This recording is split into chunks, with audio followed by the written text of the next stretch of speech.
Good evening. Today I'm gonna try to do a video. Hopefully I don't bust this one. The other day when I tried to make one, the first one I tried, I ended up busting into like 4 pieces. So this time I'm just gonna use my little pressure flaker because I think the Ishi stick was giving me too much. When the flake released, there was too much pressure and energy, and I ended up snapping the tip off. Ended up with a bunch of pieces.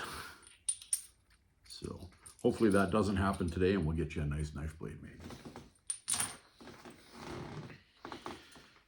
So you want to braid the edges. We're going to start at the tip. We're going to pop a flake off. See, the first flake, you don't need much energy and it traveled right across the tip of the point. We're going to move a 1/4 inch and pop another one off. And we're going to basically do this the length of the whole thing. See, we want our flakes to go at least halfway. Right now I'm going 3/4 of the way across.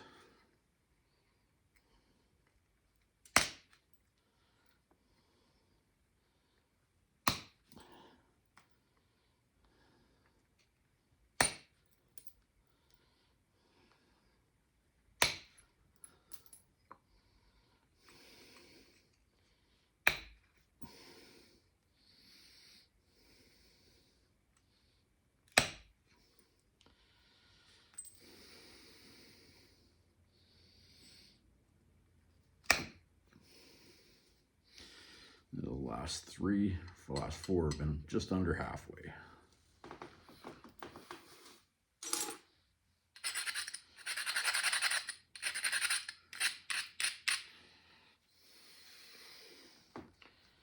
Should the edges braided nice.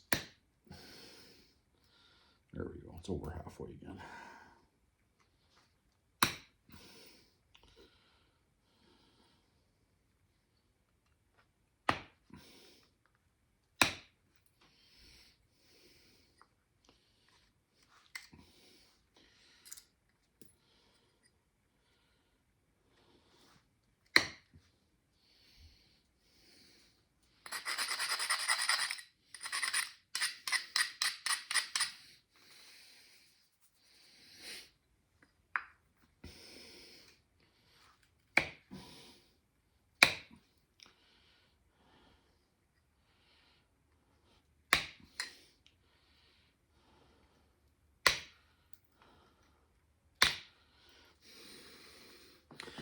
Again, if you look at the edge, drove a flake, moved a 1/4 inch over, drove a flake, moved a 1/4 inch, drove a flake. So I'll do that all the way around on this side. Then I'll flip it around and do the other side. And then we'll clean it all up. And then we'll come back in between and we'll pick up all these deltas, drive them in. And then we'll zigzag the knife and the knife blade will be done.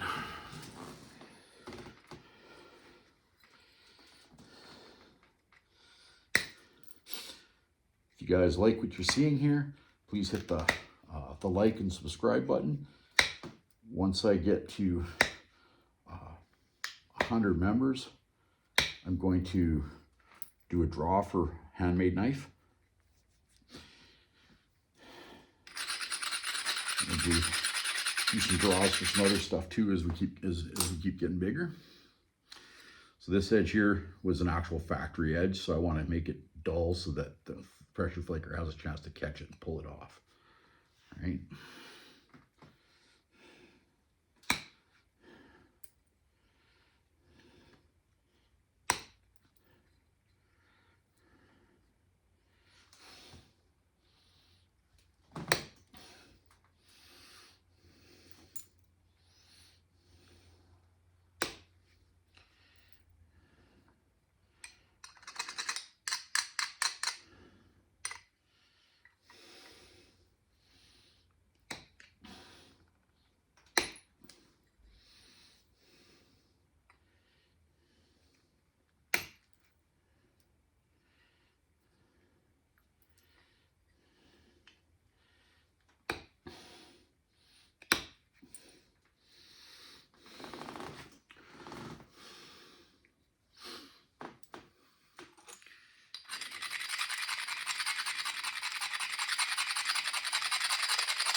That one, I drove it over halfway and it met the ones that are just under half. And that's what you're trying to do to make sure you get it all skinned.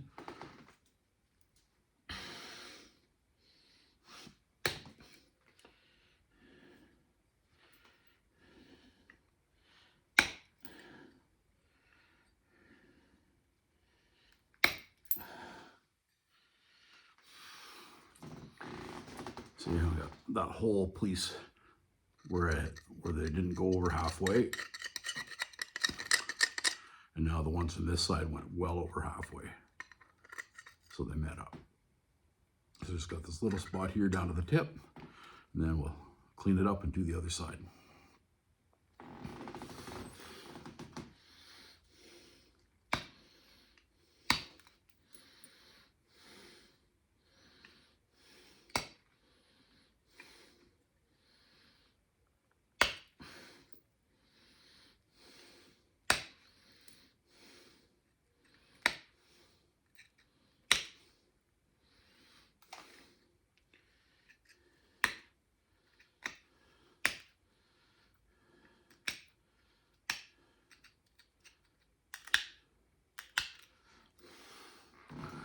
There's, it looks like all skinned up. There's the other side, the side we're gonna do. Again, we'll start at the tip, work our way down all the way around the piece till we get to this end. Then we'll braid it all off and then take all these deltas out. And I like to work mine until I have about a 1/16 of an inch running down the middle here. And then once I get my 1/16 of an inch, then I will start to zigzag it. Other people will zigzag it first, or they'll do the first pass and then they'll zigzag it and then they keep working it. I like to zigzag it just for me, just before I'm done, because then that edge is a sharp edge.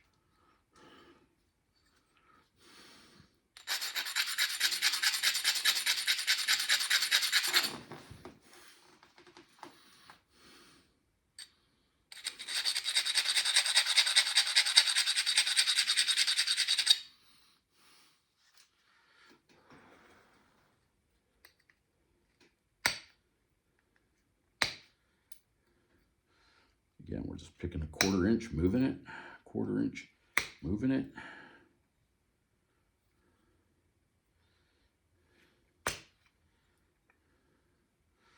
That one slid right off. Didn't even get a flake off on that one.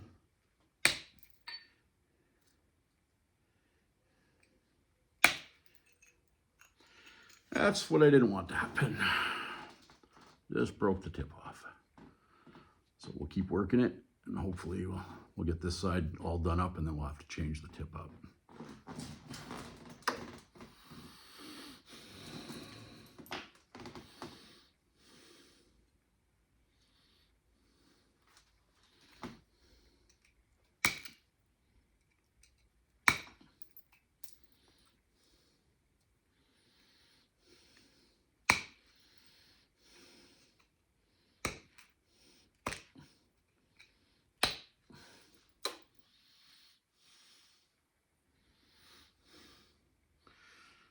I'm leaking.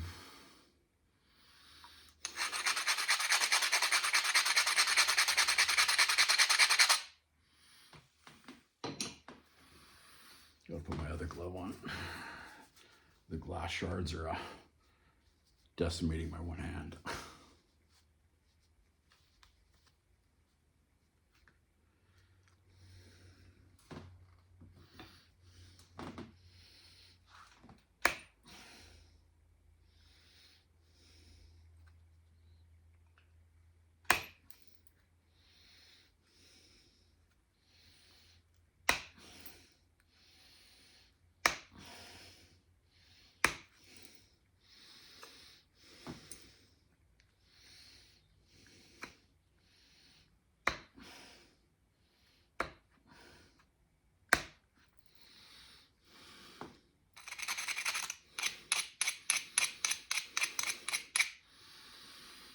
And my flakes are going, again, they're going over halfway across.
this one will be all skinned. Then we'll shape it up. So instead of an actual traditional looking knife blade, we'll make it look like a dagger. So we'll come up and loop around like this to the point.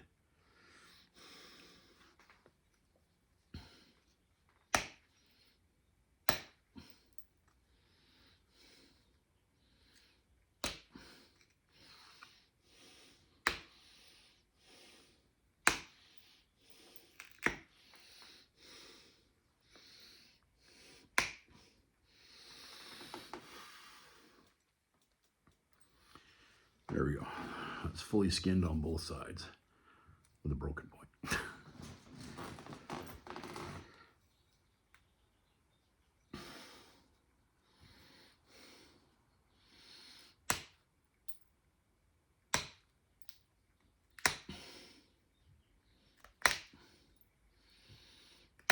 So now I'm just going through, picking off all the deltas that were between them, and driving the flakes. Oh.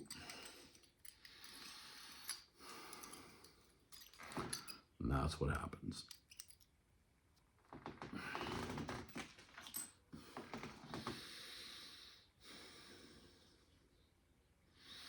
Well, we'll set this one aside. We'll use it as a thing. We'll try this one.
You'll find that your pressure flaker, if the end gets too shiny, it won't grip anymore, and you start sliding off your piece, and you won't break it. You take a flake, so you put more pressure in it, and that's probably why I snapped that last blade at the last part, because I started having to put too much pressure in it before it would release, and so when the pressure released, it just drove the crack all the way across the blade.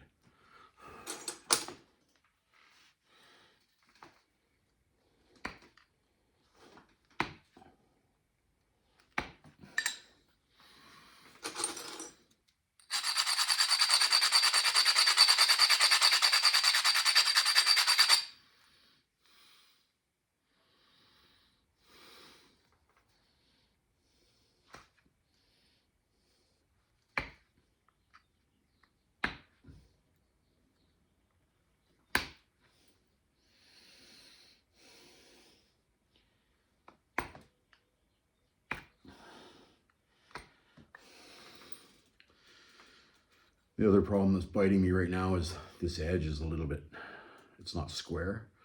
So it's not 90 and I'm trying to push off a flake. So I'm actually pushing off at a lower angle, which is causing my tool to slip. This side here will go really well because it's the opposite way and it'll drive flakes really nice, but I'm gonna have problems with this. I can tell right now.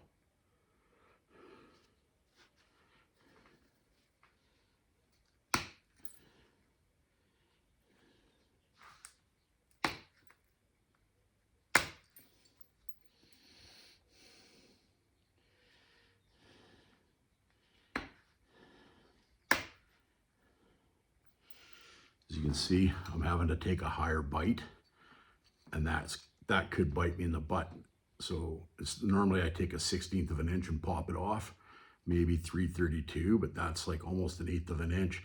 And it doesn't seem like 32nd of an inch matters that much, but when it comes to it now, that'll be the weak spot. If anything, I'm going to break it right here.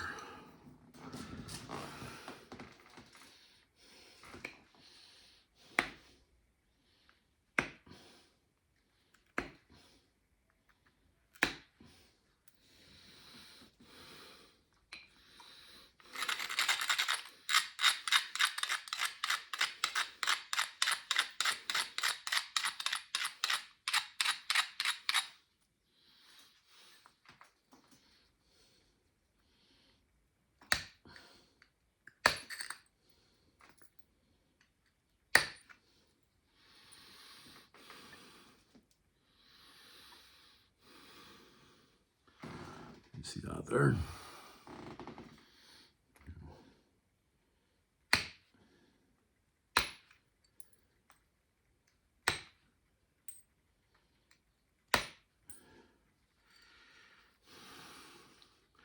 So I'll catch here and I'll just come up, finish the blade up, and then we'll switch it around to the other side.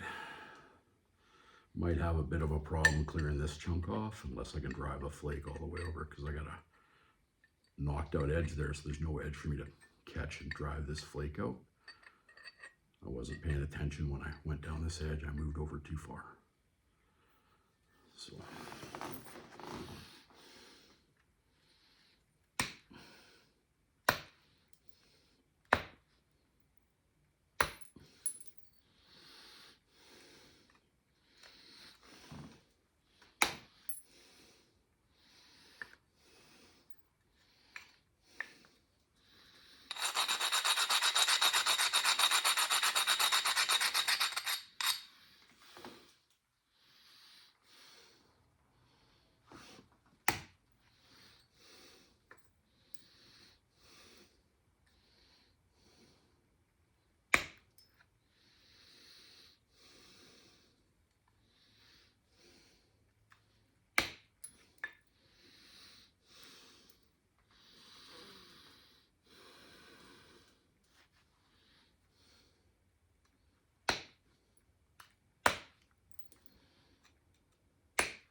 there we go.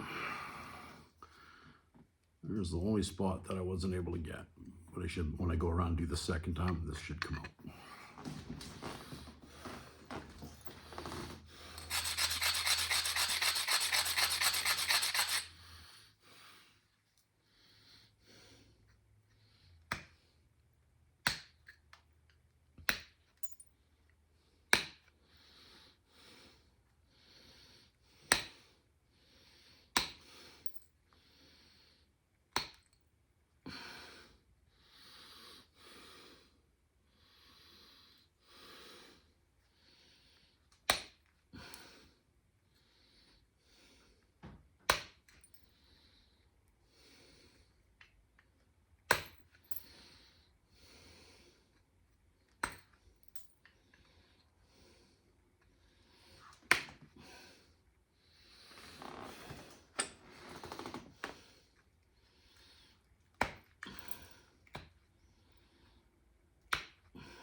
I was gonna do the same thing I did on that side on this side, but I was able to get it.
You see right here at the front of the blade, my flake from this side ran all the way across and overshot this edge. So that you can see that this edge is a lot thinner. So I have to be careful when I'm working this edge up to here, and then I'm working the very fine of the point, so I don't snap the tip off.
There you go. That side's all skinned up.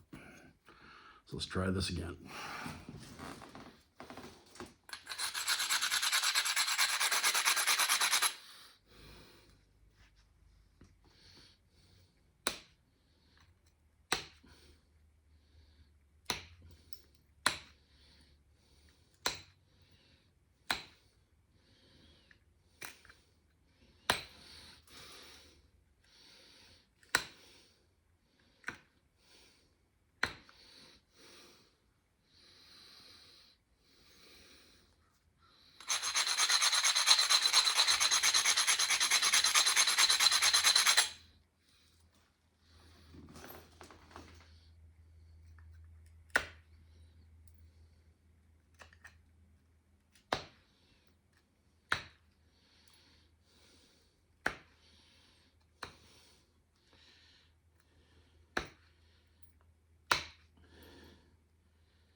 So this one here, I'm not trying to drive big flakes. I've already met it everywhere across the center, so here I'm just catching the edges of the deltas and knocking them off.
Well, I snapped that end right off.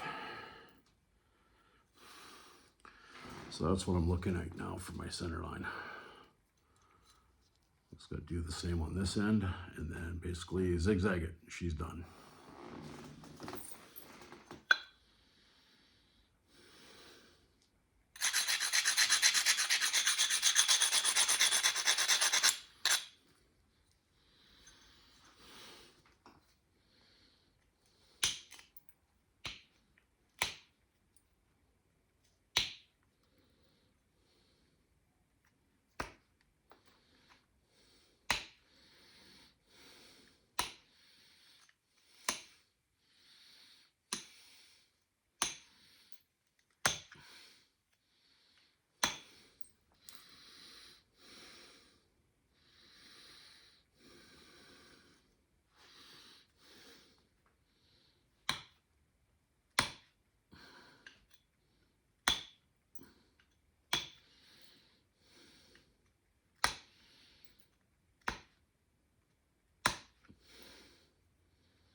little bit left on the bottom here, and then zigzagging it should be done.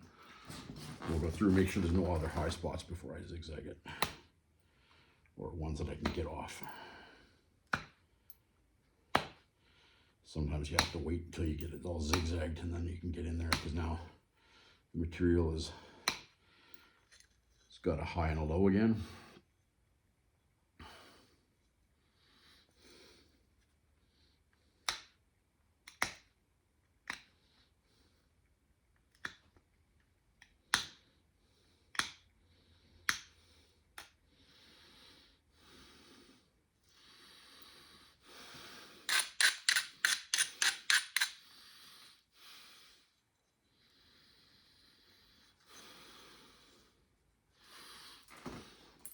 I have a friend that's, I made a knife for him last year, and he took it down. He's got a friend of his, a guy, no fitter in Colorado.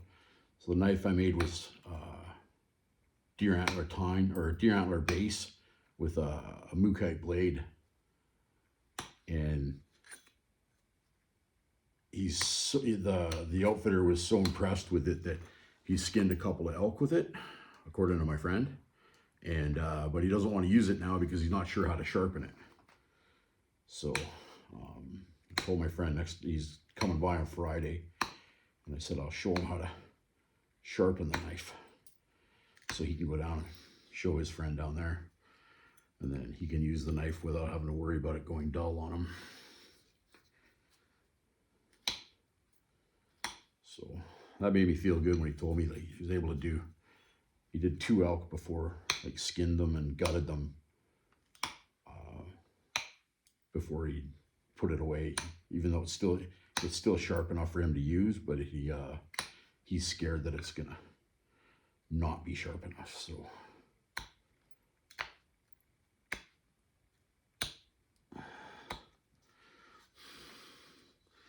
biggest thing with making stone blades or obsidian or glass blades is these are extremely sharp. The only problem is like nowadays when you're hunting and you're trying to get into a joint, like take an ankle off or whatever, people have a tendency to stick the knife into the joint and twist it. And if you do that with a glass or a stone or an obsidian blade, you're just gonna snap the tip off every time, right? They have great strength this way for cutting and skinning, like when you're doing your stuff. But as soon as you put sideways on them, you just end up snapping the blades.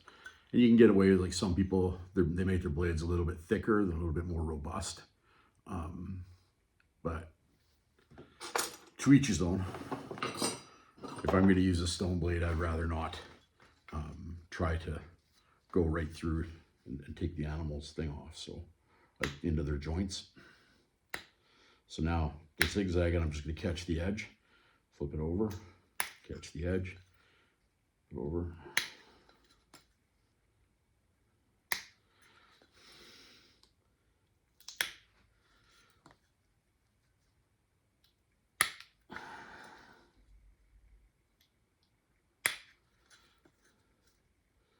This will take me about 10 minutes to go around the blade, both sides. So I'm not good enough. Like the other video I had to make in 2 pieces because all of a sudden my phone said I don't have enough space on it to make movies. I got to delete more. So needless to say, I deleted some more. So made the second half of the other video. But the original point that I was going to make, I didn't get a chance to make because the piece, I end shocked it when I was working the base, and I snapped about 3/4 an inch of the tip off. So I had to switch to a northern side notch.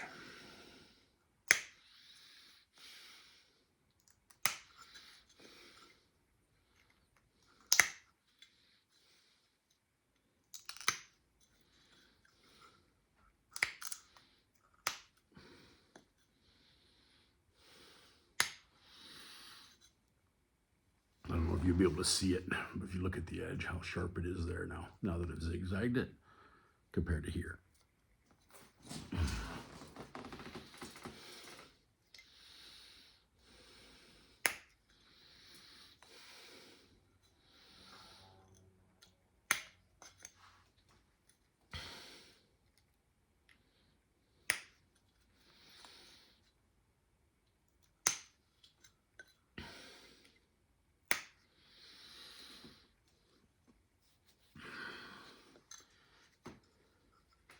The nice thing about doing this too is a little bit of patience goes a long way, because if you try to force it,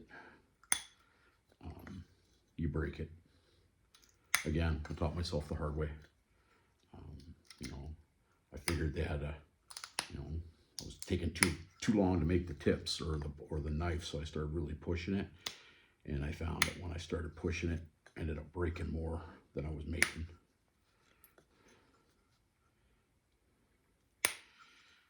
And this is one of those hobbies where if you ain't breaking, you ain't making. But I mean, to each his own. Like, you don't want to, especially if you're buying material, you don't want to be spending a lot of money on material and then not getting the biggest bang for your buck. I got a 24-inch saw here that I'm gonna get going. One of my friends, he's a local rock hound, he's gonna come over and give me a hand, and then I'll make some videos of me cutting up some different materials. I got some really nice local jagged, which is red in color. I was told by lots of people, do not spall it, because you won't get as, I'll get more material out of it if I slab it up than I will if I try to spall it. And I've got some obsidians that are hard to come by up here. That a couple of them come from Glass Buttes. I got a really nice piece of silver sheen, and I'm not sure. Like from looking at it, it almost looks like some of the wildfire obsidian, but I won't know until I actually cut a piece off of it and then try to nap it. But it's got some really dark red color in it, compared to the other stuff is more like an orangish color. It's not quite red, where, like I said, this stuff is like smoking red.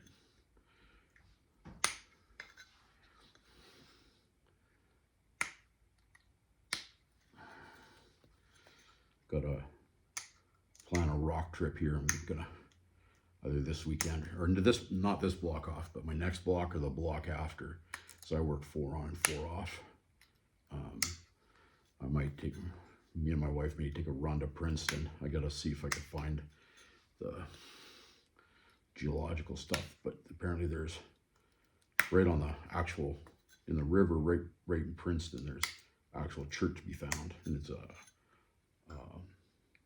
from my understanding of other people that have found some, it's a light green to an olive green color. Hopefully all the stuff that I find is not going to be freeze cracked. Unfortunately, the majority of the stuff that I find up on the surface here is. Yeah, there's no real quarries like per se as they have in the States up here. There's an indigenous quarry. There's a couple of them on the mountain behind my house. That's got the local material that everybody finds in the creek, or I find lots of it in the creek. Probably hundreds, if not thousands of pounds every year. I think there's 2 different kinds of material, because I noticed that the one material has like a whitey chalk on the outside of it. Oh, fuck. Didn't break, excuse my language. Yeah. So hopefully,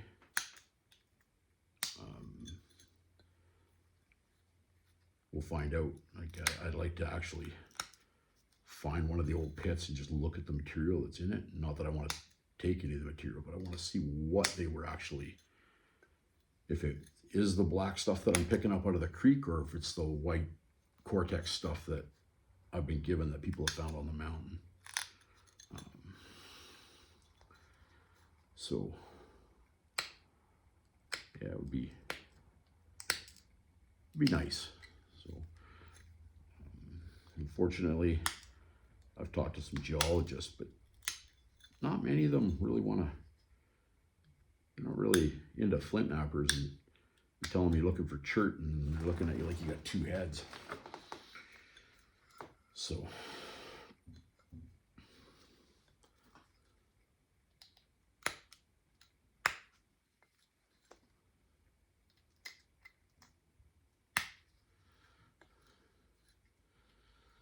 got to be mindful of my swearing. I have a tendency to say first and then go, oh, I shouldn't have said that. As you can tell, when I dropped the blade, I shouldn't have swore. But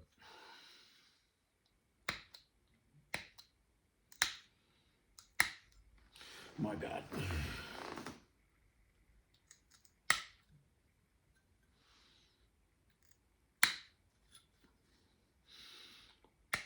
Hopefully it won't affect my YouTube thing, because you know, I put on my videos that these videos aren't for children, just in case I accidentally have a slip up.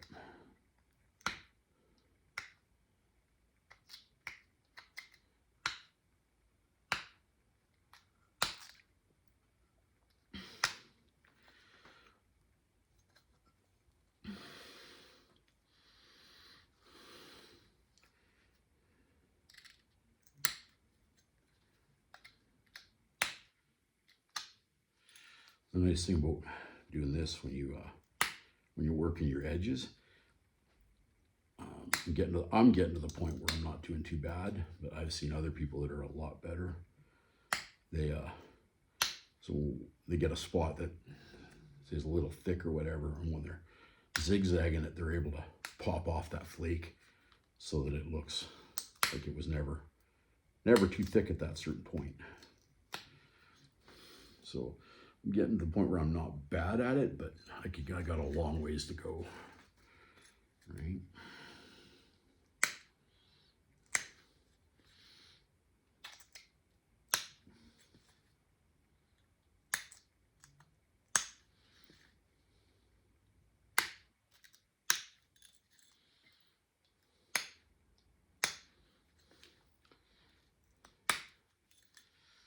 Missing that. It's the only thing I don't like about working clear materials, because it's really hard to see the edge. Same with white. White makes, I find, like, I love how white material works, but I find that when you're zigzagging the edge like this, that you always seem to run into a little bit of a problem, and you'll miss the edge.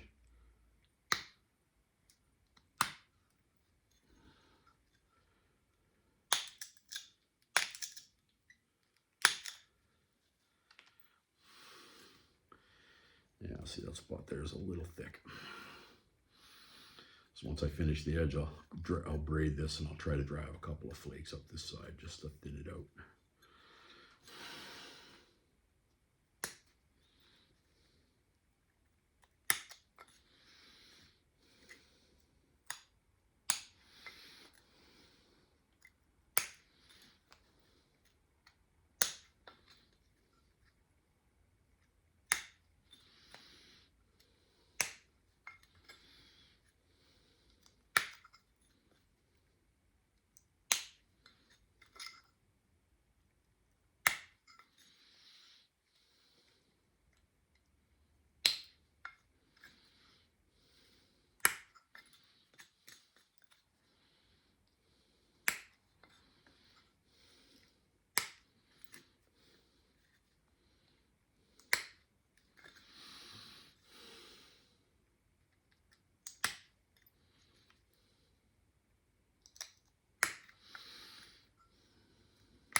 Over 3/4 of the way done now, guys. Wish I knew how to pause the video and then finish what I was doing and then bring the video back up. But I'm not that technically, right now I'm technically challenged. I'm not good enough to do that. So I'll have to talk to my youngest. Maybe he can figure out a way to do this. I've got a couple of longer videos for like gold panning and stuff that I've done that I got to piece them together, because I made them in like short little intervals, and it would be nice to be able to piece them all together and make a video. But I can always go down to the river and pan some gold. It's never a bad thing. Right.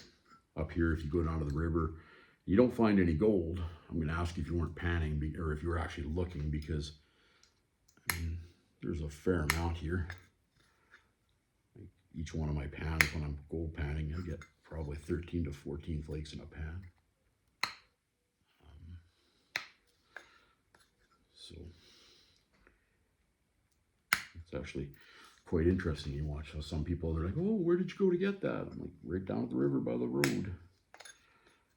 There's no gold there. Yeah, there is. Sometimes I wish the chert and the jaspers were like that. You just go down to the river and pick them up, but that's not really a big thing here. I got some, I think it's tan colored. I think it's jasper. It's from Barrier. I got a piece that's spalled out. I'm gonna try to grab a couple of those chunks and heat them in my turkey roaster so that I can see if it'll changes how they work. Because right now it's pretty tough. You have to beat the living crap out of it to get dry flakes. And that makes it tough. Tough on your tools. Tough on your hands. That's what I found with the local agates too. If I work them raw, yeah, I can make a nice point or one or two nice points out of them. But then my hands are so sore for about a week afterwards, I can barely do anything. My fingertips are sore.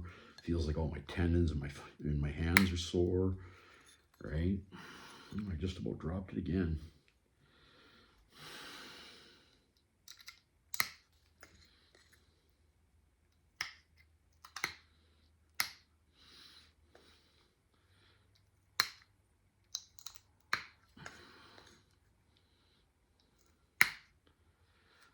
Ooh, gotta be careful. I almost took too much of a bite off there. That will crack your blade as well. You get too big of a bite, you're like, you go to flake it off and that flake runs and you're just like, oh man, I should have stayed in bed.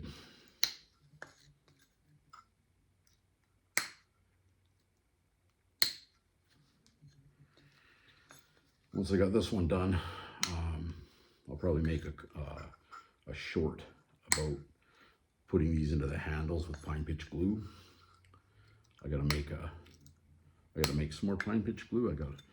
My buddy got me a bunch of pitch from up at his cabin, and I got some moose droppings from when I went out last year hunting. So the moose droppings work really good for the fiber to make the glue hold a little more, and then the charcoal. So I've watched a lot of videos and I've done it myself, but I've had mixed success when it comes to the pine pitch glue. I found what happens is it seems to dry out like 2 years in. Like I have a knife that I did 2 years ago. I went to move it the other day and I picked it up, and I noticed that the glue had lost its luster. It wasn't nice and shiny anymore. And then when I went to pick it up, I thought I felt the blade move a little.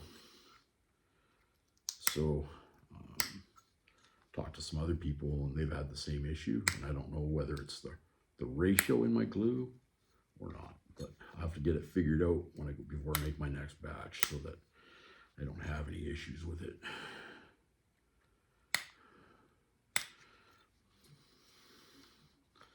But they used pine pitch glue on everything back in the day. They used to use it on their birch bark canoes. I mean, there used to be canoes everywhere up here. Like everywhere the river went or came into a lake or whatever, you would see canoes at this end, you would see canoes at the other end. It was pretty cool how the transportation system they had back then worked.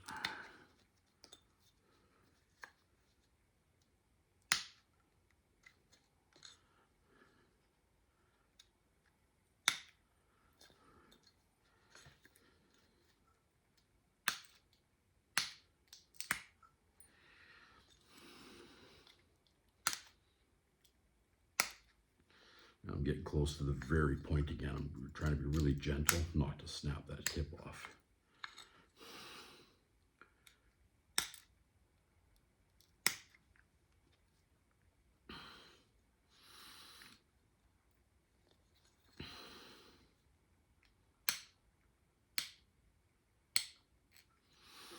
There we go. There's a finished knife. Now I just got to insert it into a piece of antler, maybe a piece of cholla cactus, or even a piece of pine or fir that I found. Maybe do some handle work on it. Hope you enjoyed. If you like it, hit the button, hit the like button, hit the subscribe button. If there's any videos you want me to do or things you want me to touch on, just drop me a comment or drop a note of it in the comments, and I'll try to make sure I get it done for you guys. Thanks. Have a wonderful day.